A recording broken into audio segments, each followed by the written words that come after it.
নমস্কার বন্ধুরা, আজকে আমরা বানিয়েছি মুগ ডালের রসপুলি পিঠা।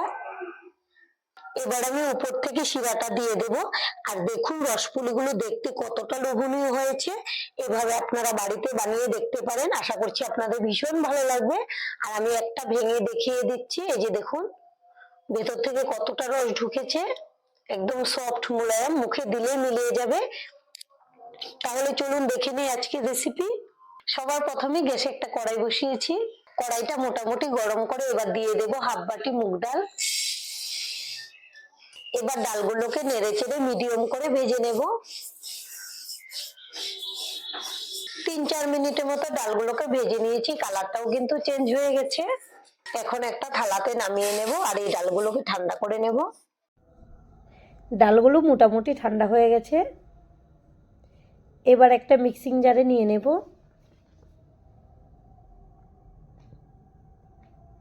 এখন ঢাকনা লাগিয়ে এটাকে খুব ভালো করে গুঁড়ো করে নেব। আর এখানে নিয়েছি একটা নারকেলের অর্ধেক নারকেল কোড়ানো। এখানে হাফ বাটি চিনি নিয়েছি, চিনির পরিমাণটা আপনারা কম বেশি করে নেবেন। আর এখানে একটা 10 টাকা দামের গুঁড়ো দুধের প্যাকেট নিয়েছি, এখান থেকে অর্ধেক নিয়ে নেব।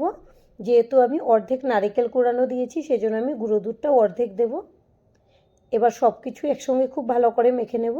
আপনারা কিন্তু চাইলে কড়াইতে দিয়েও নেড়েচেড়ে মিশিয়ে নিতে পারেন। এখন গ্যাসে একটা কড়াই বসিয়েছি। এবার দিয়ে দেব নারকেলগুলো।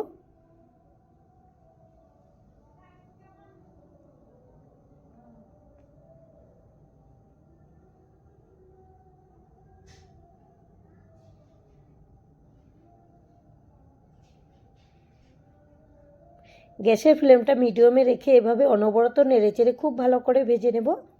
এভাবে অনবরত নেড়েচেড়ে মোটামুটি 6-7 মিনিটের মতো ভেজে নিয়েছি। এখন কিন্তু একটা আঠালো ভাবও হয়ে এসছে, খুব সুন্দর একটা সেন্টও বেরিয়েছে। এখন আমাদের পুরটা একদম রেডি। গ্যাসটাকে অফ করে দিলাম আর এটাকে নামিয়ে একটা বাটিতে রেখে দেব।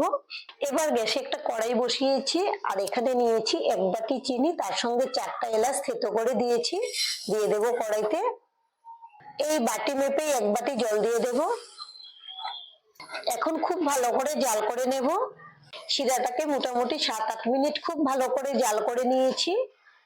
এখন গ্যাসটাকে অফ করে দেব আর শিরাটাকে ঢেকে সাইডে রেখে দেব। এখন ঢাকনাটা খুলে নেব। ডালগুলোকে খুব ভালো করে গুঁড়ো করে নিয়েছি। এই যে দেখুন একদম পাউডার হয়ে গেছে। আর এখানে নিয়েছি একটা বাটি, এর মধ্যে নিয়েছি একটা ছাঁকনি। ডালগুলোকে খুব ভালো করে চেলে নেব, এর মধ্যে যেন কোনো দানা না থাকে।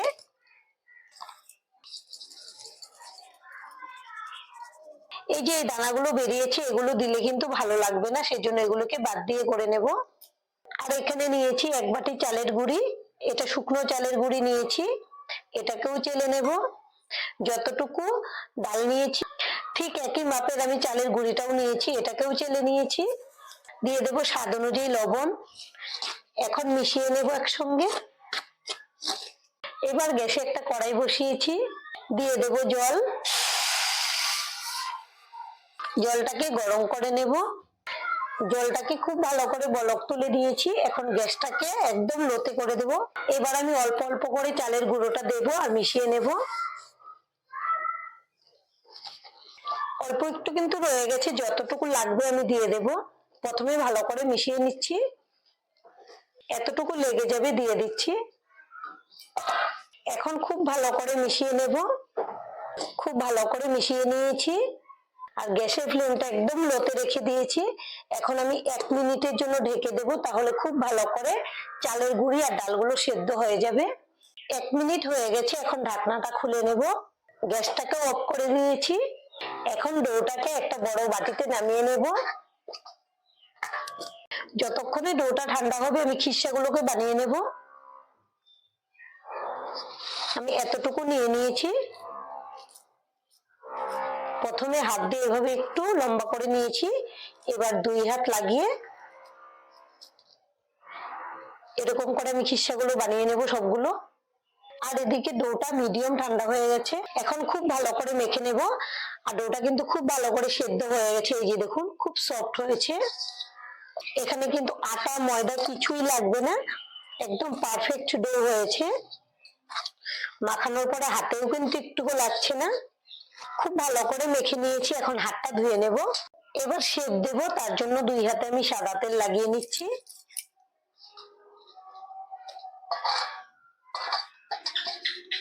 আমি এতটুকু ডো নিয়ে নিলাম, এখন হাত দিয়ে গোল করে নেব। 2 হাত লাগিয়ে প্রথমে গোল করে নিয়েছি, হাত দিয়ে চেপটা করে দিয়েছি। এবার বাটির মতো শেপ দিয়ে নেব। সাইড গুলো পাতলা করব, মাঝখানটা কিন্তু একটু মোটা থাকবে। এই যে বাটির মতো শেপ দেওয়া হয়ে গেছে। প্রথমে যে খিসাটা বানিয়ে নিয়েছিলাম এটা দিয়ে দিলাম। এখন খুব ভালো করে আটকে দেব, আর এটা খুব চেপে চেপে আটকাতে হবে যেন বের না হয়ে যায়। এখন এটাকে এভাবে মুড়ে দিচ্ছি, আর শেপটা আপনারা আপনাদের পছন্দ অনুযায়ী যেভাবে ভালো লাগে দিয়ে নিতে পারবেন। আমি একটু লম্বা করে নিচ্ছি। এখন সাইড গুলো এভাবে একটু সুন্দর করে দেব, মানে তেল তেলে হয়ে যাবে এরকম করলে। এই যে দেখুন একটা শেপ দেওয়া হয়ে গেল, আর এভাবে আমি সবগুলো শেপ দিয়ে নেব। এবার একটা প্লেটে রেখে দিলাম। সবগুলো পিঠা শেপ দিয়ে নিয়েছি। এবার গ্যাসে একটা কড়াই বসিয়েছি, দিয়ে দেব সাদা তেল। তেলটাকে মিডিয়াম গরম করে নেব। তেলটাকে মিডিয়াম গরম করে নিয়েছি, এবার পিঠাগুলো দিয়ে দেব তেলের মধ্যে। আর আমাদের আজকের এই রেসিপিটা দেখে যদি আপনাদের ভালো লাগে, একটা লাইক অবশ্যই দিয়ে দেবেন। আপনাদের একটা লাইক আমাদেরকে অনেক উৎসাহ দেয় নতুন নতুন ভিডিও বানাতে। আর আমাদের চ্যানেলটিকে সাবস্ক্রাইব করে নেওয়ার জন্য অনুরোধ রইল। কড়াইটা ধরে এভাবে একটু নেড়ে দেব। সঙ্গে সঙ্গে তো আমি খুন্তি দিয়ে নাড়বো না, একটু পরে নেড়ে দিতে হবে। 1 মিনিট পর এখন উল্টে দেব। গ্যাসের ফ্লেমটা আমি মিডিয়ামে রেখেছি। হাই ফ্লেমে ভাজলে উপর থেকে কালারটা চলে আসবে, আর ভেতর থেকে কিন্তু ভালো করে ভাজাটা হবে না। সেজন্য মিডিয়াম ফ্লেমে আমি নেড়েচেড়ে খুব ভালো করে সব দিক থেকে ঘুরিয়ে ফিরিয়ে ভেজে নেব। আমাদের যতটুকু কালারটা লাগবে আমি ভেজে নিয়েছি লাল করে। ভাজার পরে দেখুন দেখতে কত সুন্দর হয়েছে। এখন একটা বাটিতে নামিয়ে রাখবো, আর এভাবে বাদ বাকিগুলোকেও ভেজে নেব। সবগুলো পিঠা ভেজে নিয়েছি। এখন ঢাকনাটা খুলে নিলাম। আমি পিঠা বানিয়েছি 10টা, এখান থেকে আমি 5টা পিঠা শিরাতে দিয়ে দেব, আর 5টা রেখে দেব এমনিতে খাওয়ার জন্য। এমনিতেও খেতে কিন্তু ভীষণ ভালো লাগে, একদম মুচমুচে হয়। দেখুন কতটা মুচমুচে হয়েছে। এগুলোকে আমি ভালো করে শিরাতে চুবিয়ে রেখে দেব মোটামুটি 30 মিনিটের জন্য। ঢেকে রেখে দেব। এরপর দেখাচ্ছি কেমন হয়েছে পিঠাগুলো। 30 মিনিট পর ঢাকনাটা খুলে নেব। এখন আমি একটা প্লেটে নিয়ে নেব।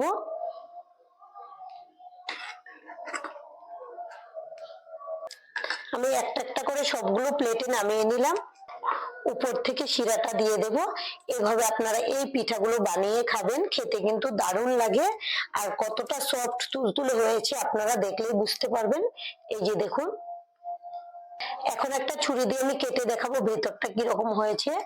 এই যে দেখুন ভেতরটা কতটা সফট হয়েছে, আর রসটা কিন্তু খুব সুন্দর করে ঢুকে গেছে ভেতরে,